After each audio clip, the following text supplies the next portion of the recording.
ಇವತ್ತು ಕಲಬುರಗಿ ಕೃಷಿ ಉತ್ಪನ್ನ ಮಾರುಕಟ್ಟೆ ಸಮಿತಿಯಲ್ಲಿ ಸುಮಾರು 103 ಜನಕ್ಕೆ ಕೃಷಿ ಉತ್ಪನ್ನ ಮಾರುಕಟ್ಟೆ ಸಮಿತಿ ಅಧಿಕಾರಿಗಳು ನೋಟಿಸ್ ಕೊಟ್ಟಿದ್ದರು. ಅದರಲ್ಲಿ ಸುಮಾರು 69 ಜನಕ್ಕೆ 13 ಮತ್ತು 56 ಜನಕ್ಕೆ ಆಲ್ರೆಡಿ ನಾವು ಹೈಕೋರ್ಟಿಗೆ ಅಪೀಲ್ ಹೋಗಿದ್ದೇವೆ. 13 ಜನಕ್ಕೆ ಸ್ಟೇ ಆಗಿದೆ. ಇನ್ನೂ 56 ಜನಕ್ಕೆ ಇವತ್ತು ನಾಳೆ ಸ್ಟೇ ಆಗುತ್ತೆ.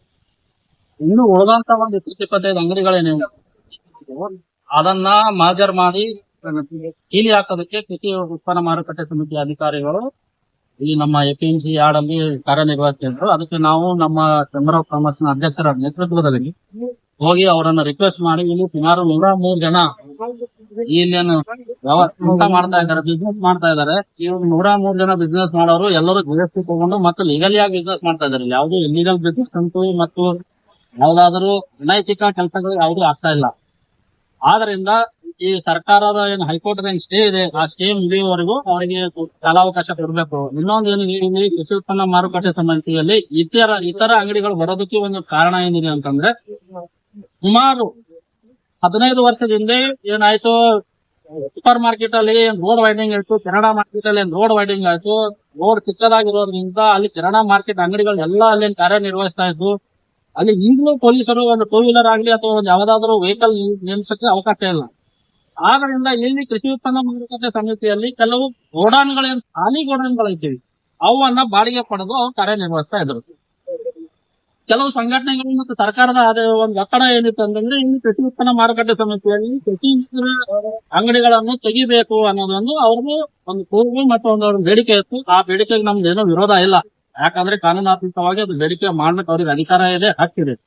ಅವ್ರು 69 ದಿವಸ ನಾವು ಅವ್ರು ಹೋರಾಟ ಮಾಡಿದ್ರು. ನಾವು ಇಲ್ಲಿವರೆಗೂ ಅವ್ರಿಗೆ ನೀವು ಯಾಕೆ ಹೋರಾಟ ಮಾಡ್ತಾ ಇದ್ರಿ, ಇದ್ರ ನೀವು ತಪ್ಪು ಮಾಡ್ತಾ ಇದ್ರಿ ಅಂತ ನಾವು ಹೇಳಿದ್ರು.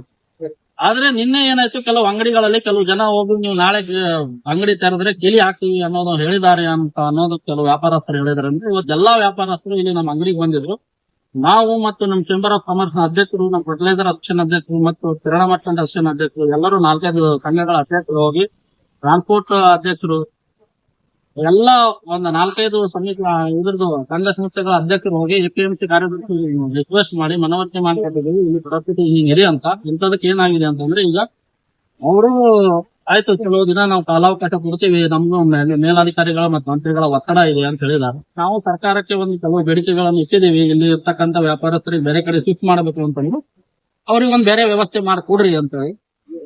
ಈಗ ನೋಡೋಣ ಸರ್ಕಾರ ಏನ್ ಮಾಡುತ್ತೆ ಏನಿಲ್ಲ ಅಂತ. ಬಟ್ ಇದು ನೀವು ಒಮ್ಮೆ ಒಂದೇ ವರ್ಷದಲ್ಲಿ ಕೆಲವು ಅಂಗಡಿಗಳನ್ನ ಎಲ್ಲ ಬಂದ್ ಮಾಡಿ ರೋಡಿಗೆ ಹಾಕ್ತೀನಿ ಅಂತ ಹೇಳಿದ್ರೆ ಸುಮಾರು 500 ಫ್ಯಾಮಿಲಿಗಳು ಇಲ್ಲಿ ಕಾರ್ಯನಿರ್ವಹಿಸ್ತಾ ಇದ್ದವರು, ಕಿರಾಯಿ ಇದ್ದವರು, ಬಾಡಿಗೆ ಕೊಟ್ಟವರು ಅವರೆಲ್ಲ ರಸ್ತೆಗೆ ಬರಬೇಕಾಗತ್ತೆ. ಕೆಲವರು ಉಪಜೀವನನೇ ಅದ್ರ ಮೇಲೆ ನಡೆದಿದೆ. ಅವ್ರು ಒಂದೊಂದ್ಸಲ ಏನಾದ್ರು ಇದು ಮೀರ್ತು ಅಂತಂದ್ರೆ ಅವರು ವಿಷ ಕುಡಿದು ಕಾಯುವಂತ ಪರಿಸ್ಥಿತಿ ಸಾಕಷ್ಟು ಇದೆ. ಆದ್ರಿಂದ ಸರ್ಕಾರ ಈ ವಿಷಯದಲ್ಲಿ ಏನು ನಿರ್ದಾಕ್ಷಿಣ್ಯವಾಗಿ ಕ್ರಮ ಕೈಗೊಳ್ಳದೆ ಎಲ್ಲ ಕಡೆಯಿಂದ ಸುಲಂಕುಷವಾಗಿ ವಿಚಾರ ಮಾಡಿ ಒಂದು ಕ್ರಮ ಕೈಗೊಳ್ಳಬೇಕು ಅಂತ ಹೇಳ್ತಾ ಇದೀವಿ. ಇನ್ನೊಂದೇನಿದೆ, ಇದು ಬರೀ ಕಲಬುರಗಿ ಎಪಿಎಂಸಿ ಒಂದೇ ಸಮಸ್ಯೆ ಇಲ್ಲ. ಇಡೀ ಕೃಷಿ ಉತ್ಪನ್ನ ಮಾರುಕಟ್ಟೆ ಸಮಿತಿ ಬೆಂಗಳೂರು ಹಿಡ್ಕೊಂಡು ಬೀದರ್ ವರೆಗೂ ಇದು ಸಮಸ್ಯೆ ಇದೆ. ಈಗ ಆಲ್ರೆಡಿ ಬೆಂಗಳೂರು ಯಶವಂತಪುರ ಮಾರುಕಟ್ಟೆಯಲ್ಲಿ ಇಡೀ ಕರ್ನಾಟಕದಲ್ಲಿ ಅತ್ಯಂತ ದೊಡ್ಡ ಎಪಿಎಂಸಿ ಮಾರುಕಟ್ಟೆ ಆಗಿ ಹೇಳ್ಕೊಂಡ್ರು. ಇಲ್ಲಿ 70 to 80% ಅಂಗಡಿಗಳು ಈಗ ಕಿರಾಣಾ ಮರ್ಚೆಂಟ್ ಅಂಗಡಿಗಳೇ ಇದಾವೆ. ಮತ್ತೆ ಕೃಷಿ ಉತ್ಪನ್ನ ಮಾರುಕಟ್ಟೆ ಸಮಿತಿಯ ಏನು ಮಂತ್ರಿಗಳಿದ್ರು ಶಿವಾನಂದ ಪಾಟೀಲ್ ರವರಿಗೆ ನಾನು ರಿಕ್ವೆಸ್ಟ್ ಮಾಡ್ತೀನಿ, ಅವ್ರಿಗೆ ಅಧಿವೇಶನ ನಡೀತಾ ಇದೆ, ಬೆಂಗಳೂರಲ್ಲೇ ಇರ್ಬೋದು, ಒಂದ್ 10 ನಿಮಿಷ ನಿಮ್ಗೆ ಟೈಮ್ ಸಿಕ್ಕರೆ ಯಶವಂತಪುರ ಮಾರುಕಟ್ಟೆ ಓಡಾಡ್ಕೊಂಡು ಬರ್ರಿ, ನಿಮ್ಗೂ ಗೊತ್ತಾಗುತ್ತೆ ಅಲ್ಲಿ ಪರಿಸ್ಥಿತಿ ಏನಿದೆ, ಎಷ್ಟು ಅಂಗಡಿಗಳು ಇದಾವ, ಜನರ ಪರಿಸ್ಥಿತಿ ಏನಿದೆ ಅಂತ ಎಲ್ಲ ನೋಡ್ಕೊಂಡು ನೀವು ಕ್ರಮನೇ ಕೈಗೊಳ್ಬೇಕಾಗಿತ್ತು. ಇಡೀ ಕರ್ನಾಟಕದಲ್ಲಿ ಕ್ರಮ ಕೈಗೊಳ್ರಿ, ಗುಲ್ಬರ್ಗ ಒಂದೇ ಬೇಡ ಅಂತ ನಾವು